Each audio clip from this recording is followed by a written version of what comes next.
to answer your first question, I think that the difference that you're seeing is strictly one that's due to some good leadership. Not that last year we didn't have good leadership. It's just this year it's much more stable. We know the manager is a good manager. It's going to be back next year. We know the GM is going to be back next year. I mean, there's some pieces of the puzzle that are there that offer some real stability. That helps right off the get-go. So it kind of permeates down to the clubhouse. Everybody knows who they can lean on and what the vision for the club is. And, you know, there's some guys fighting for jobs in there, and they know that. That's, you know, there's a real kind of pulse of honesty that beats through our clubhouse, which is real refreshing. I think that's different. Guys aren't shy about telling the truth and telling you where you stand. That helps.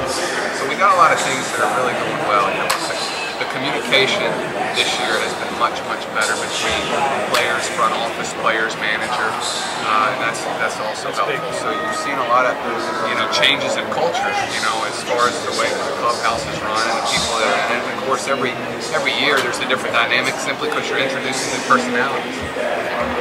I don't know about a lot. There's been a few that have leaned on me for some questions, and I volunteered some questions, Dylan G in particular. And John Neese and I locker beside each other, and I'd like to think that we have a good relationship. I wouldn't dare call myself a mentor to anybody, but at the same time, I'm not shy when it comes to telling a guy where I think that he can get better.